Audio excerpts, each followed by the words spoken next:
Welcome. In this video I'm going to be taking a look at the Syncwire mini car charger. So this was provided to me by the distributor, but they're not compensating me for this video and they're not reviewing it before I post it. If you find this video helpful and you want to purchase one of these, I'll put a link to it in the description on Amazon, and if you use that link it helps me out a little bit and doesn't cost anything extra. So we have the specs listed on the back. So this has two USB ports. It has a USB-A port and a USB Type-C port. This lists off the different voltages and amperages here. The main thing to look at is that it's 30 watts max for each port. Now the shared output is 5 volts at 4.8 amps max for both. So that's pretty common with chargers, is that you have 30 watts max for each port, but it's sharing the amperage between the ports. So this is not 60 watts max. And actually if you do the shared output, it would be around a little less than 25 watts max. It comes with a USB-C cable, 1.5 meters. So this supports PD 3.0, Quick Charge 3.0. So let's get this open.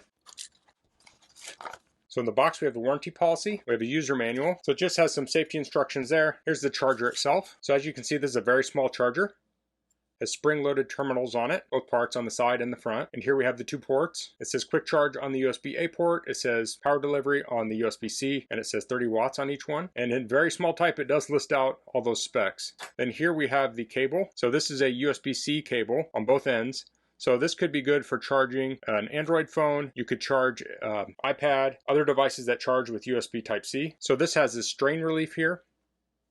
And then it has nylon braiding on it. And it has almost like a soft feel to it. Not super soft, but it feels nice. So that nylon is going to make it stronger. It's going to make it more abrasion resistant. So if this is rubbing on something, it's less likely to rub a hole through it. So this looks like a very durable cable. So let's test this thing out. So I'm going to show this in my car, but for my initial test, I'll do it on my bench here with my power station, which has a 12-volt socket in it. The reason I'm doing it here is it's just easier to film here. So I'll plug that in.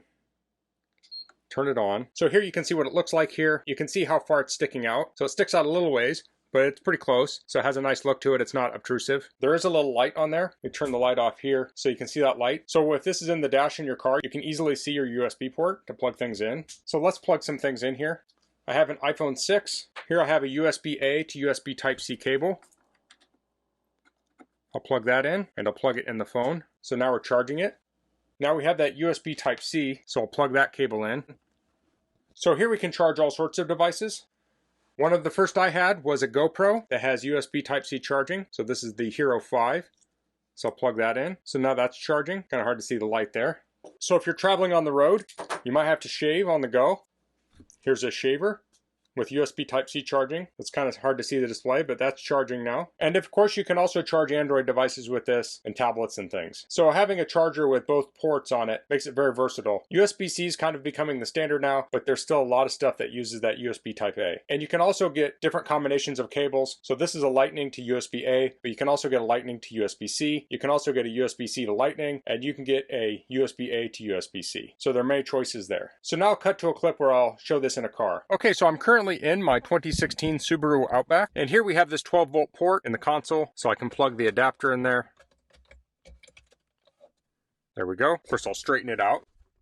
Now I can plug in a USB cord, and I'll plug in a phone. So now I'm charging. So now if you go to unplug this, it kind of unplugs the adapter too, and that's not uncommon. So when you unplug it, you'll want to kind of hold your thumb there and just press in it, or make sure you press it back in when you're done. Now you can only make these so tight, but truth be told, I rarely unplug from these. I usually just leave a cable in and leave it like that. So I still have that USB-C port there. I could plug in a second device there, and you can get cables for anything. So if I wanted to plug an iPhone in, I could get USB-C to Lightning, or if I wanted Android, I could get USB-C to USB-C. So that's the Syncwire mini car charger. I like that this is a small charger. It's very unobtrusive, but it still has decent power output. So this would be very ideal for charging phones and other devices. And even though it's a small charger, it doesn't skimp on other features, like it has both ports on it, and it also has a light in there so you can identify it easily. So that's all I'm going to cover in this video. If you have any questions, please leave them in the comments. If you like this video, please click like. If you haven't subscribed to my channel, I'd appreciate if you could do that. And thanks for watching. Until next time, goodbye.